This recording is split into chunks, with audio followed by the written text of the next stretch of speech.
This is BarCode, a cocktail-powered podcast that dives deep into the personalities, criminals, and heroes that have come to define security across the globe.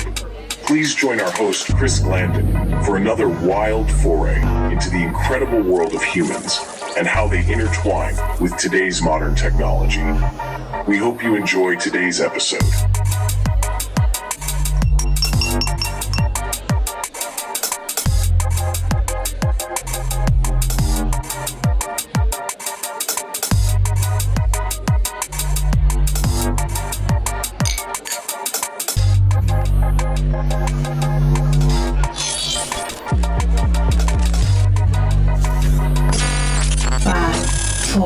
Three, two, one. Activate. Welcome to BarCode. I'm your host, Chris Glanden, and today I'm joined by two esteemed guests, once again, who have appeared before on the show, and it's great to have them back. Charlie Northrup is a technology innovator at Newer Sciences, where he designs secure systems for the hyper-connected universe, a paradigm for exchanging value across digital ecosystems. With multiple patents in holographic memory, optical ID, and distributed computing, his work powers breakthroughs like the universal framework of things and the agent-to-agent economy. Keenan Hale is a transdisciplinarian whose work represents a significant advancement in applied category theory, bridging theoretical mathematics with practical cryptographic verification systems that enable AI agent trust in ways previously thought impossible.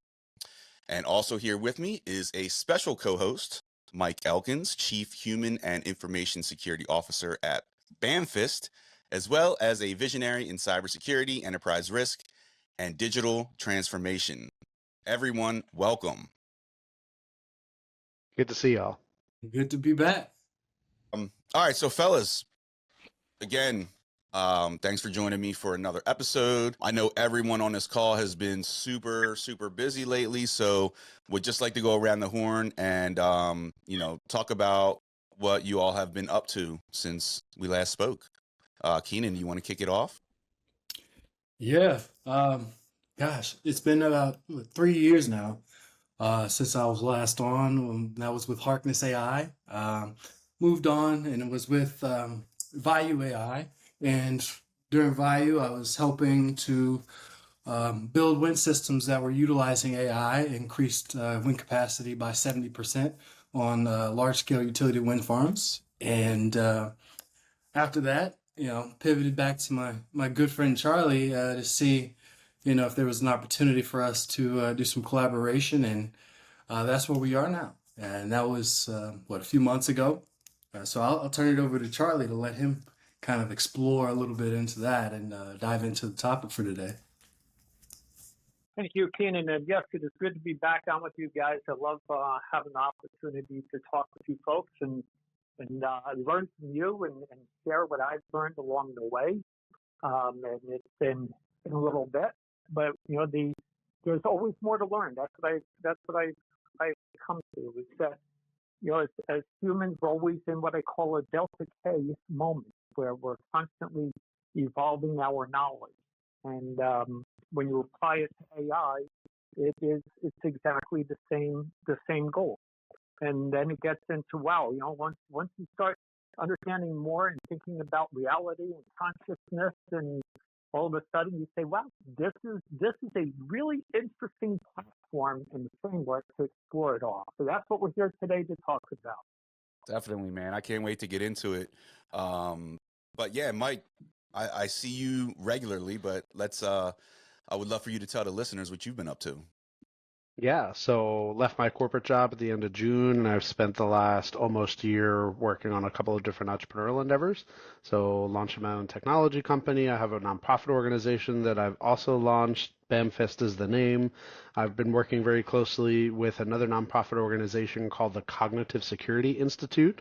So really helping to increase, the human firewall side of things from a cognitive ability. And I'm actively working on a real estate investment journey that can't reveal too much about right now, but if I can get this deal to go through and raise all the investment dollars, it should be pretty spectacular. Nice. Charlie, I want to go back to sort of what you just mentioned in terms of where we were before with our conversation up through now. And I know you've done a lot of work in the AI space. And I notice now, I think more than ever before, that, AI has really been raising a lot of complex questions about its purpose and its trajectory, whether it's sort of following this predetermined path that's built on, pure ones and zeros, right? Or if it's solely beyond that, if its development is emergent and shaped more by external observation. So from what you've been up to lately, would love to hear more about, this concept, if you don't mind, and sort of just level set with the listeners who may not be familiar with this concept, what that means, and then your thoughts on purpose and trajectory. Sure. So a lot of work has been being accomplished in large language models, and I think we can't have any kind of a conversation about AI until we talk about large language models just a bit. Okay. And what they do and what they're good at, and what there's still issues that need to be considered. So if you look at a large language model in a real simple high level view, it's like being able to go out together from every single page and say there's a mathematical model that says that this word should follow that word. And if you can look at everything that's ever been written from a historic view, we could say, here is the next probable word that should follow. And then, of course, it got into things like context. Well, the word draft, for example, has a very, very different context, depending on whether or not you're talking about the NFL draft, or the draft from a window, or a draft at a bar, right? Or even a military draft. So the words and the context matter. And so LLMs spend a lot of time working on trying to get context right, and try to take the words, break them apart into what they call tokens, and they have these mathematical weights to say that this token should follow that token, etc. And you take your prompt, your input word, it gets changed into a context window, which is just a bunch of tokens. It's broken apart. They apply the context window to the model, and then they generate the output. So basically, it's the same thing. What am I asking of the LLM? It breaks it apart into individual tokens. It takes the tokens, applies it to its model, generates an output, takes the output, formalizes it back into a language, and then gives you the response. So there are some challenges with this. And one of the challenges is that the model that they produce is a static model. It's stateless also. So you have a static stateless model, but you take your prompt, break that apart, take the context window, apply it to the static stateless model, and generate an output. What it tells you is that the model itself doesn't change, right? The model is the model. That doesn't change. What changes is just the input context window, how big that can be, but it still doesn't have all the knowledge in the world. It only has what it was trained with at a moment in time. All right, so why does this matter? What are we really trying to get at here? What we're trying to get at is to say large language models are really good at delta K. Delta K is the transformation of what I knew into what I can now know. So you take a process, you apply a process to a thing that you know, and it generates an output. This is lambda calculus all day long, right? This is basically, it's just a Turing machine. You take the input, you run a program, you get output.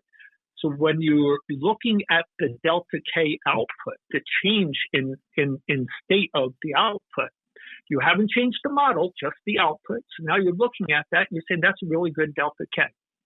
However, we know that the LLMs, for all their benefits, they suffer from what's called hallucinations.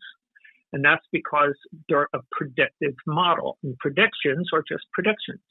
It's not based on facts. It's not based on thought. It's not based on any form of cognitive capability. It's strictly give me an input, allow me to run a model over top of it to predict what the output should look like. And there you go. Now you have the output. So that's the problem. The problem is it's just a delta K. And while delta K is important, it's not the only thing that we need to be thinking about. And it's why I don't believe that you can get AGI strictly from delta K. There's not a chance that you can do it. You're missing a bunch of other parts that all have to come together. And so that's what we've been focusing on, is trying to understand, if you only have a delta K model, while it's good, that model is strictly a predictive model, then you're going to run into problems of hallucinations because it's not grounded in any form of reality. So that creates the problem, the research gap that needs to be solved. Does that make sense? It does. It does. In simple terms for the listeners, I would say the simplest way to think of it is, we know things, right? We know basic things. And then we have experience, which is a process, and it allows us to formalize new things in our brain. We take what we thought we knew, we see something, or somebody tells us, or there's rules that you go by, and it changes what you knew into what you know now. And it's a constant evolution of knowledge and change. But you can't do that at a universal level like what they're trying to do and assume it's going to work. It doesn't. Yeah. That creates the dilemma. That creates the problem that they have not solved. So delta K then is more of a limitation. I think that delta K is only a part of what you need. And the challenge is that delta K, when it's strictly a predictive model, that creates its own set of limitations. It's a model that's based on prediction. It's like going to a fortune teller, right? That I can go and I can say, predict what the future is going to be. And it can predict. And sometimes it's going to predict right, and other times it's going to predict wrong. You give an LLM silly things like, a string of zeros and ones, and you ask it to count the zeros and ones, and it won't be able to count them correctly. You ask it to count the L's in lilac lollipop, and it can't count the L's properly, right? Because it tokenizes the words, and it's not understanding what you're asking. It's just simply, I can take what you're prompting me with, and I can turn it into tokens, and I can run the tokens against my predictive model, and I can create an output. So when you're asking it to do things like that, where it's more specific and exact, it can't do it. Now, it doesn't mean that the delta K is wrong. Well, for that particular model, predictive, it's acceptable and understood. This is what's going to be. You can't change it. It's just part of the delta K model that they are using. Now, could we make the delta K model smarter? Sure. If we can add things like what it means to contemplate, what does it mean to decide, and that gets you into a whole different realm about where does the world go beyond delta K, beyond that exchange of knowledge, right? Exchange of knowledge, the transformation of knowledge, delta K. The transformation of knowledge from one state to another state, it requires a process. We do it internally in our brain. They do it using time and energy, right? You need electricity, and it takes time to run the delta K. But effectively, it's the same model as what humans do. We use our internal energy to say, this is what we knew, and we're thinking, and we're trying to contemplate and come up with ideas and consider, and we create a new frame of reference, a new output. So that's the delta in the knowledge. So the two are very, very similar, but the difference is that they're doing it strictly with a predictive model. And that's why they can't get past that particular limitation. And that gives you to the next part, which is, well, where does it go from there? What follows delta K? And that's the part that we've been really focusing on. So we understand that delta K is really what we call thing calculus. And so we can put together an entire model, and actually I can send you the paper if you're interested in looking at it, Chris, that there's a calculus that we define called thing calculus. And thin calculus is really fascinating because inside or with thin calculus, we can model any other metacalculus. It's a metacalculus, and it allows us to model any other calculus. So within thin calculus, we can model what lambda calculus is. That is the Turing machine. So think of it as we have this thin calculus, we have a way to perform thin calculus, and in performing thin calculus, we can exactly model what is a Turing machine. And we can run the Turing machine. So the Turing machine, in this context, the model of the Turing machine is defined entirely by thin calculus. There's Gödel's rule, which is basically any complex formal system will always rely on rules that can't be proven within the formal complex system. And the problem that we kept running into was to understand that delta K and thin calculus, we can define exactly what it means. What is a Turing machine? Run the model of the Turing machine, which itself is running delta K and thin calculus and proving that thin calculus works. And so it created a problem, right? We have a circular reference here that we couldn't solve. We couldn't solve why is it that we can create a thin calculus and we can run thin calculus to prove thin calculus works exactly as we say it does. We were missing something because Gödel's rule says you can't do that. There's something that you're missing. And that's when we went back and realized that the mistake was we did not have a truth that we couldn't prove inside the system. And now we needed a truth that is external to the system in order to build it. So a delta K. The delta K was, in mathematics, there's a category theory. And what we needed to do was to describe the category theory of things. And so once we defined things theory as being a category of things in mathematics, now we can take this universal framework of things, and we can map it to our thin calculus, and now we can have only one thing that we have to rely on that's external to us, and that's there are things. And once you can prove that mathematically, the system is then sound, and that's what took so long. Intuitively we know there are things, right? It's so simple. Everybody would agree, yes, there are things. But when you try to formalize it without having a category of the category theory of things, the system was incomplete. And so that's what we needed. That's what we finished. Now we can say, yes, there are things. We can prove it mathematically. It's all sound. It relies on exactly one external axiom, that there's a category theory of things. And with that, we can now define thin calculus. And thin calculus says it's a metacalculus in which all other calculus can be modeled and integrated in the unified framework.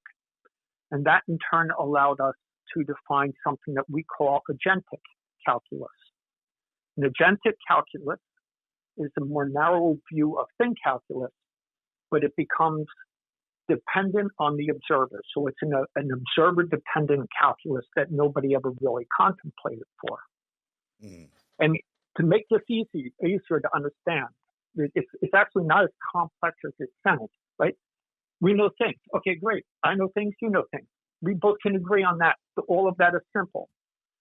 But if I ask you to multiply two large numbers, and I ask Keenan to multiply two large numbers, the way in which you do that mathematics is different, or it could be, because there's different ways of learning how to multiply numbers. You get the same answer, but the mechanics of how you do things is different. Mm-hmm. And that becomes observer dependent. So from your point of view, how you're going to multiply these two large numbers together, and Keenan's, you have different mechanisms, but you get the same result. So there's an intent, an intentionality that hadn't yet been really thought about. So now you do the same for division. Same thing. Give you two large numbers, say divide them. You might use long form division, he might use short form. Mm-hmm. Either way, you get the same result, but you have two different mechanisms by which it's done. And that creates a difference between string calculus and agentic calculus. Got it. I want to give Mike or Keenan an opportunity to follow up here and ask some questions. I see Mike starting to sweat. Yeah, I mean, there's a lot in this conversation that reminds me about our prior conversation with things and consciousness and reality. So coming to a thing calculus sounds like it's a pretty foundational yet important step to really start looking forward at AGI, agentic AI, and I'd love to, at some point hear a little more around reality and consciousness, because Charlie, last time when you shared some stories around some of the projects that you were working on that effectively came up with their own mathematical calculation that your team hadn't tested, that's always piqued my interest around like the observer side of reality and quantum computing. There's so many things that come to mind with that. But tell me a little more around when you talk about delta K being an important component, but not the only component for AGI. If I take that analogy as like a vehicle, and I say, in order to build a car, I need 4 wheels, steering wheel, engine, a couple other components. Is delta K like one tire out of the 4 tires? Is delta K kind of the chassis of the car? How many more things do you think we need on top of delta K to really try to get to a true AGI? If you look at delta K as just a change in a state, this becomes observer dependent. Because when I look at a car, I might think about what kind of engine is in it, how much horsepower it has, and what kind of cylinders, and I could go on and on about all the components of a car because it's fascinating. And if somebody else looks at a car, they're just going to say, does it have an engine? What kind of engine? It's a gas or electric, and that's all that I care, right? So it's an observer-dependent viewpoint as to what thing I am talking about and where the delta K is occurring in my point of view. When I'm looking at it, I go to the doctor and I say, I don't feel well. And the doctor says, okay, here, I'm going to prescribe this for you. And you go home, you say, oh, I wasn't feeling well, so the doctor prescribed this for me.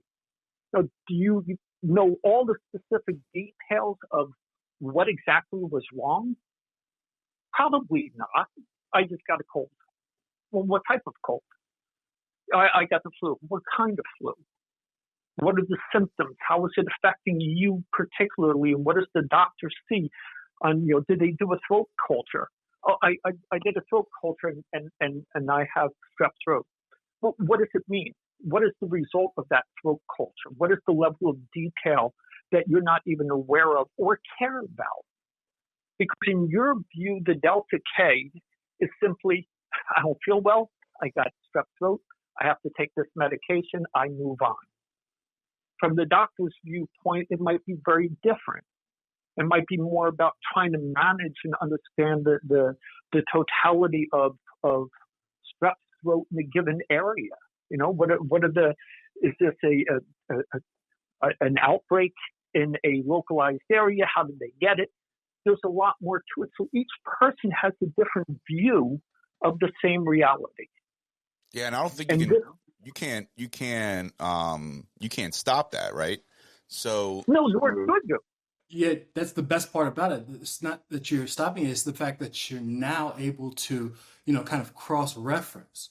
And within that cross-reference, there's unification that happens to where, since there are things, and now you're bringing them from multiple vantage points, it gets unified into one single thing in the context behind that. And Charlie, jump in if I'm incorrect on that. But that's a simplified way of thinking about it. Yeah, exactly. It's being able to say that everybody has different viewpoints, and and yet you have physical nature, right? So nature is a delta K. Your total existence is consuming energy, and time is passing by. And so every moment of every day, delta Ks are occurring all around you, and you can observe them and try to think about how they work, and you're doing it from your viewpoint. But the delta K of nature is just the delta K of nature. You're not going to stop it. You're going to understand it and look at it and try to make a frame of reference about what does this mean. So some of the things in the world are like there's this delta K that's occurring in physical reality that I can't change, but I can observe. You know, is time real, or is time just an abstraction? And people have been debating that for eons. We know that, you know, according to Einstein, that if you're on a spaceship, you can slow down time, right? The closer that you travel to the speed of light, the slower time is, but it doesn't make time go backwards. But you can slow the reference of time. Right? The people who are fascinated with longevity and taking, you know, medications, or not medications, but they're trying to live these super healthy, natural lives and to do things to extend their life. So are they slowing down the aging process? Is that a time element, or is it something different? And these frames of reference matter. You can't. It's not about eliminating them. It's about acknowledging that they exist. And some of them have certain limitations which we haven't yet gotten past. And so we have to be mindful that they're real things. And we don't want to say they don't exist, because they do. They're just limitations. Like, for example, a good example would be the Turing machine, right? Turing computation. Is that the final version of computation? And people have, like Kava Spiegelman and Dr. Wegner over at Brown University, they had spent their lives looking at, is there something beyond Turing? Is there a different level of computation that we just never considered? And that's fascinated me for years. Is it possible that there's something different? And I think there is. I really believe that, you know, with thin calculus being the delta K and agentic calculus being the delta K from the agent observer viewpoint, models are governed by models, that there's a new model of computation. It doesn't mean that Turing model doesn't exist. It does. It's a thing. But it's inside of thin calculus. It doesn't define thin calculus, which means that there's a bigger model that has never been put together yet. Interesting. But when you do this, here's what you can do. And this is the part, like, that I think you'll find at least hopefully interesting, that, you know, when you talk about cognitive processing. Mm-hmm. So we can now define that and understand why your brain is like this giant multidimensional graph of things. And you run a program or you run a process, and it does a delta K, and it changes what's inside that giant graph of things inside your head. And we know that now, you know, with thin calculus defining the general delta K model, and then agentic calculus saying that it's an agent perspective model. Well, now we can say that individual agents can model different things inside their own graph of things, digital brain. Can you model states of being a machine? And the answer is, yeah, we can. We actually can do this. We understand that a state of being is the scalar 0 to 1. And there are things that you do that move the needle either out of the state or closer to being in the state.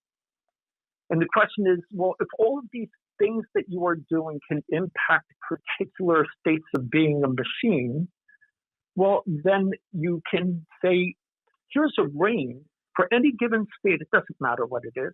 state F, state I, state A, it doesn't matter. But whatever I define as the state, I can say, here are things that I do that change the value of where I'm at between 0 and 1.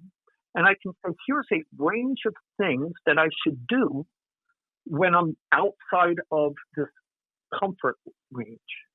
And the rationale being that in certain cases, there are states of being that as they exceed a certain range that's acceptable, they become higher priority things that you now need to deal with. So the cognitive model just becomes, I have a quanta of time that I can spend looking at all the things that matter to me. The states of being the machine. I can look at every single one of those states. And I can look at goals, things that are goals that I'm trying to achieve, like provide useful work, be interactive, study and learn more things, reorganize the things that you know, like reorganize to get your thoughts together. And I can then say, out of all the things that are important to me at a given moment during this time quanta, which things should I be working on? Mm-hmm. And I can select them and I can start working on them, performing work. And at the end of the time quanta, or if I get interrupted by an event, I should then be able to say, okay, now what's most important to me? Yeah, it's and optimization. Go back and look at, again, what is important to me at a moment in time. Mm-hmm. And you keep doing that over and over again, and that becomes the cognitive model. And what's fascinating with it is that even if you put a tracer in, and you could trace every single thing that you did, you'd have a great historic record. But if you played it back, there'd be no guarantee that the machine would perform exactly like it did during its last run. Wow. So when I hear you talk about states and ones and zeros, my mind jumps to quantum computing and superpositioning, right? When you've got basically, it can be in both states at the same time simultaneously. Does that change this thing calculus at all? No, it doesn't, because I throw this out because I think it's really, it's an interesting idea. And so far, nobody has proven it right or wrong. So it is still just a theory.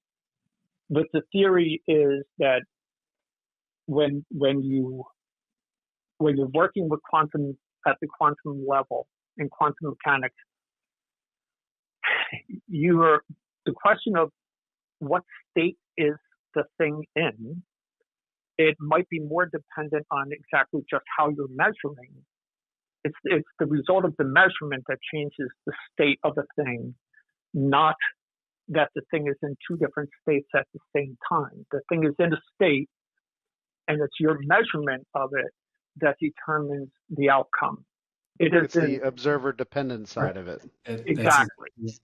I mean, I'll throw out an example, and forgive me if this is off, but how I contemplated and considered was considering the scientific domain here, and then you consider the spiritual domain here. And when you go back in time and are able to cross-reference, there are various tools that you use when you're conducting science, right? And then there are various tools that are used when you're conducting, a spiritual, aspect of things, and you utilize them differently depending on the context and what is needed. So now being able to unify, let's say there was a spiritual individual who said this back in 259 BC. And, based off of what they said, and now I'm able to actually, calculate saying, well, these are the things in which they stated. And I'm able to now mathematically format, what was said and, use that as proof in a system. Now, what are we able to, really figure out about what was actually being done? What were they thinking? And use that actually in a system using, our category theory. It becomes very fascinating when you start to look at, okay, what kind of novel insights are now being generated, and how are we able to now figure out a lot of things from the past that will really platform us forward in life. It's a very interesting concept when you have to wrap your mind around that, but that is what you're able to do now, and that's what we've actually been able to model.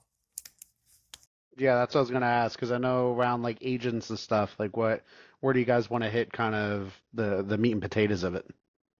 But the meat and potatoes to me, it's always been that everybody should have their own agent, and everybody should have an agent with a perspective from that person's viewpoint. And the rationale and why we should do it is that from an economic viewpoint, it has the potential to put 10 to 20% onto GDP.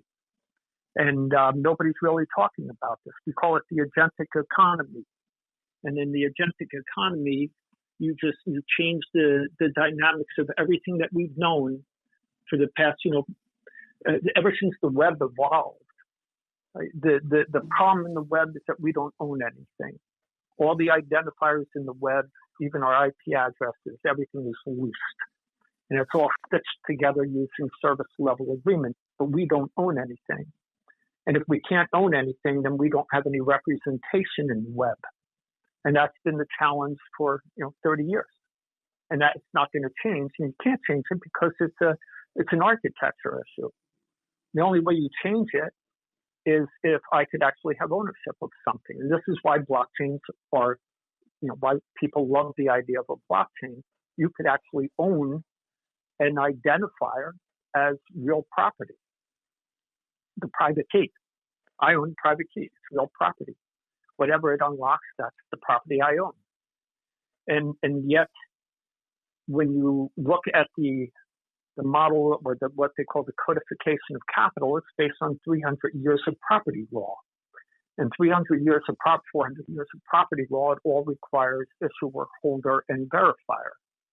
Who issued this piece of property? Who holds it? And how do I verify that they really have the right to hold it? So those are the problems that you have to bring those two together and solve them. But when you do that with an agentic system and an agentic framework, well, then people can actually own property, and you create a new economy. And that new economy should add 10 to 20% to GDP. And that's what I've been after. That's what I believe is the next step. And that's just getting started. That's based off of, those who actually have open markets. Because you think across, let's say, South America, and you say across the continent of Africa, and the billions, actually the hundreds of millions of people there that don't have current access to, electricity and internet. And you start thinking, okay, wow, all of these people, even in the U.S., for an example, anybody that's, in a remote location that now comes online and is able to have, verifiable proof of work, and that ties into the local economy and to the state economy and the national economy and the GDP behind that. I mean, what Charlie said is a number on the low end, to be honest. When you really start to factor in what it truly means at a large scale, you're talking about trillions of dollars. Tremendously. Easily, and that's 35 is a low dollar amount that I would say 35 trillion. I'd say it's a lot closer to the triple digits when you really start to look at it. And what you also see with that is the explosion of artistics and the creatives, and really taking us to that next level where it's not just dominated by a few large players, but you're going to have a lot more creativity in the systems and the products that are being built. And it's really, going to be a great time. But in order to get us there, you have to have people that have an open mind, that are willing to, challenge their own self, what they currently consider and their limitations, and explore that opportunity. You guys had mentioned something about, or an analogy around like a waveform collapse or unfolding like a story. Do you want to touch on that a little bit more or expand on what that means? So one of the questions that I've always been dealing with and trying to understand about the waveform collapse is it really a process that requires time and energy to complete? And we always think of it as being instantaneous. And I think that perhaps it isn't just instantaneous. Perhaps it is, in fact, a delta K. And every delta K is a process, and every process requires time and energy. So could the waveform collapse be a delta K that we just don't have the means to measure yet? That our technology or our understanding of measurement of time just doesn't allow us to measure it. And so if it's a process, then it becomes a delta K. And that becomes really important because it's just the continuation of time. Everything that we do is a delta K, time and energy. That's what we have to spend.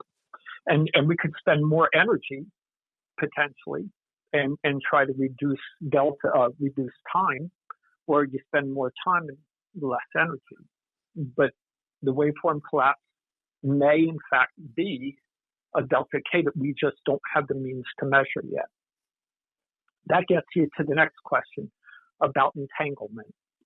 And the question of how is entanglement defined through thin calculus? Because if we're correct, which we believe we are, but if thin calculus is correct, then everything in the world can be described through thin calculus. So how do you define entanglement? Well, the easy answer is just to say, well, entanglement, it's a thing, right? But why is it a thing? How does it work? And what are the implications in terms of delta K and measurements? And so we're still working on that. There's still more to do, obviously. But it's been a fascinating ride. Working with Keenan on this has been. I talked to him one day, and the next thing I know, I'm getting pumped with all of these models that he's putting together to say, look, here's how we can address this. Here's how we can apply for this. The guy is on fire with it, and it's been fascinating, just fascinating to watch and see, somebody who can understand it. But you think about the bigger implications, Chris. This is the thing that has always given me contemplation. Was if you have one agent, then you can have two. If you have two agents, who controls the exchange of value between them? And if you allow for one company to have that total control, that would be a mistake.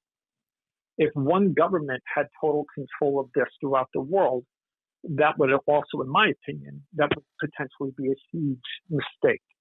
So how do you define this? And how do you do it in a way that everybody's best interest from their own viewpoint, their own perspective can be managed by them? And then integrate that together. That becomes the ultimate model, in my opinion. Right? One group, one country, one entity should not be able to control the viewpoints of all of the other entities. Mm-hmm. I know that you're working on the Agentic Observer Dependent Reality document. Is that something that's finalized yet? Almost. I probably need another couple of days, and then I can put it out for review and send it to you and to Mike, and to let you guys see what we're talking about and understand. There's a separate document on states of being and goals, so that you can understand how and why agents have these and what does it mean. And then, of course, trying to tie this all together with quantum computing is, to me, that's the ultimate for states of being a machine. Mm-hmm. And I qualify that because if you say states of being, people freak out. But if you say, no, we're just talking about the states of being a machine, it becomes palatable to people. Like, okay, you're not talking about humans, so it's okay. That's true.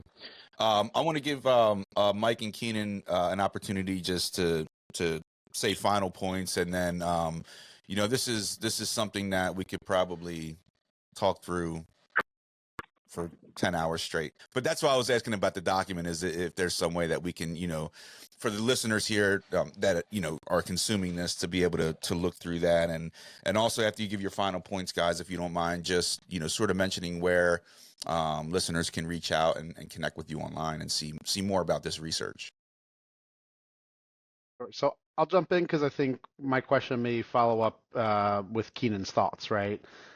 When I hear about the 10 to 20% potential growth in GDP, this is like a whole new market segment. To me, I'm thinking the way business is conducted, the way organizations today market their products and services and solutions, the way they transact, the way they communicate, whether it's electronically or through other means, all of that really is going to be a new way of doing things. I don't want to say it's going to change completely because we'll probably have parallel systems for quite a while, right, in running. But help me understand from an organizational perspective, right? If I'm a CISO listening to this, or I'm a cybersecurity cryptologist or architect, how can I start to get my organization to think about an agentic economy and some of the ways that us as an organization are going to need to change, not just technically, but also the way we operate business? For example, I think it was Mark Benioff, I may be misquoting it, but he said that he's basically going to be the last CEO that has only ever had to manage human people, meaning that as you get into the next phase of organizations, the economy, they're going to have to be managing AI agents and LLMs almost as if they are a human element. I'll pause there. Yeah, I mean, I think going back to something that we were kind of touching on before we started this session, there's going to be, think of SEO, search engine optimization, and now you have to transform your thinking into, okay, I'm not, trying to do this for another human, but now I've got to, market for, other agents. So it becomes an AI agentic optimization, and now figuring out what are these agents more than likely going to be searching for, as a company, as a brand, and how can I effectively, market towards them? There are going to be a lot of major brands that end up losing out because they didn't, take heed to this insight and this information. And you're going to have a lot of small startups, a lot of people that have just some brilliant ideas with some brilliant products. And thinking of like the clothing industry, for example, or as a matter of fact, I even take it to a light bulb, something that's very simple. And when you think about, okay, this company sells this light bulb and this other company sells the same light bulb, and they're both made in the same factory. And when an agent is able to identify that entire supply chain, find out, okay, they're both made in the same factory, they have the same components, but yet one is priced differently than another, and that's based on a brand value. Okay, well, now your agent's going to determine, well, I mean, they're the same product. Let me get you the best, bang for your buck, and we'll go with the lowest dollar. And that could be, the difference between having, Amazon's light bulb or the difference between having Laura Hughes's light bulb. They're the same, they're made in the same place, but now you have to really reframe how you think about that, from a business perspective, and start to, actually produce, something that is actually tailored to the individual, that actually is, a better product than your competitors. And, you're customizing a lot more, and you're able to find, a niche for yourself, because it's not about just having that brand value anymore. It's about, how can I make this individual really, need this specific one when there's so many of them out there. And that becomes the agent's responsibility, as they are now in charge of, finding, the best for a company, the best for an individual. And that changes the dynamics of business completely. And you're going to see that, industry across industry, because it's no longer just going to be, as you mentioned, the gentleman that says go for humans, that you're going to have agents, that are completely run by the humans, but you're doing all of that work, which enables, optimization of your operations, and you to cut costs, where you need to, but at the same time, it really advances your abilities as a company and as a human to actually, make better decisions and make better products, and a lot quicker, a lot faster, and more effective. And Keenan, I'd add in that there's, throughout history, we've gone through different shifts, right? So the Industrial Revolution, et cetera. And you look at even like the advent of calculators, and at the time, everybody thought that accountants were going to be out of a job. And yet you look today, and accountants are so needed all over the place. And then you look at, what happened with the web. The web was very disruptive to business, completely changed the way that business is done, how everything had to go online, and how the tech titans came to be. It's all part of an evolutionary process, but it didn't mean that people were unemployed. We just found different ways to work. We found different things that we could do. Maybe we didn't need the big department stores that we had many, many years ago. We didn't need the malls, right? And all the malls are slowly being looked to be repurposed, or who knows, they might even make a comeback. But the point is that you go through evolutionary periods. The web was a very big evolutionary period, and now we're going to go through another evolutionary period when the agentic economy starts. It hasn't started yet. All we're seeing is just lead ups, and we're going to see a lot of lead ups and a lot of things that are going to fail until we get to the right level. And when we get to the right level, that's when everybody has an agent that works just for them. It doesn't work for another company. It works only for them. That's when you're going to achieve the greatness that I think we can achieve in the agentic economy. Okay, well, very, very interesting conversation. Charlie, Keenan, and Mike, I want to thank you all for joining me today. Before we go, if you guys just don't mentioning where folks listening can find and connect with you online. Anyone can find me on LinkedIn. I'm there. If you reach out to me, I'll do. And I'm trying to post more information about all of this to LinkedIn instead of trying to publish it through technical journals that people don't have the time or have access to. To me, putting it on LinkedIn makes it easy for anybody to look at. And likewise, you can find me on LinkedIn as well. Keenan Hale Jr. might be. I'll have to see if that's the exact LinkedIn account. But yeah, I'm on there.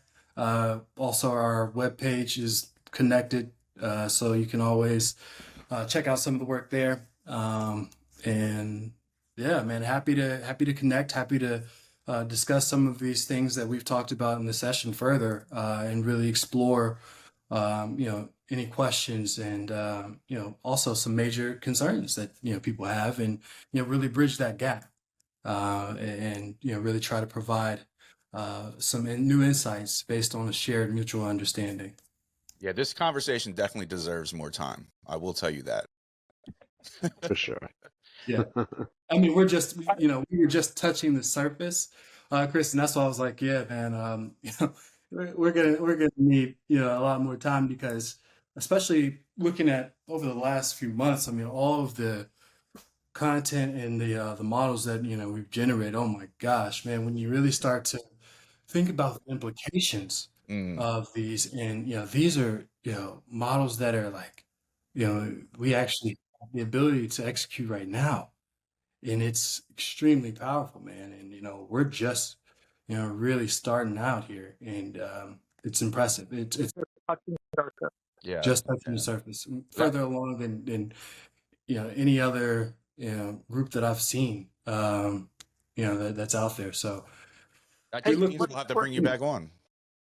for what it's worth, we're up to 25 patents now, for whatever that's worth. But the only reason that it matters to me is it helps to validate that this research really is original and that, there has been nothing like this that has been done in the past. And so that part is very exciting to me personally. Yeah, I was saying that just means we'll have to have you back on. Yeah. Yeah, I mean, yeah, we'd love to be back on and also be able to like kind of, if we could put up some of the work that, we've done, just to Definitely. walk you through it Mhm. and, really have that visual and possibly an interactive, version of this, that'd be really, really cool. Definitely, man. Yeah, send that to me, Charlie. I look forward to seeing the paper as well. And last but not least, Mike, I know you're not hard to find. Where can people find you online? Yeah, thanks, Chris. And thanks for putting this together. I love the fact that you have conversations across your BarCode platform with folks across so many different backgrounds. We're talking about reality and consciousness and new economies. I never thought this was a world I would have been in, but I'm very grateful and honored to be here. Folks can find me on LinkedIn. Outside of LinkedIn, I would say look for me at your local conference, your Black Hats, your RSAs, your Secure Worlds, whatever local and national conferences. I try to attend a lot of them just to continue to be out there on the front end of things and have conversations with communities just like this. So thank you. Awesome. Well, fellas, thanks again. Much appreciated. Take care. And yeah, looking forward to the next one. Yeah, hey, Sounds Chris, good. just the last word. Just Thank you, make sure Chris. we pick this up. Just make sure it's part 1. Part 1. That's It's part 1. That's it. All right. Thanks, All right. guys. All right. Take care.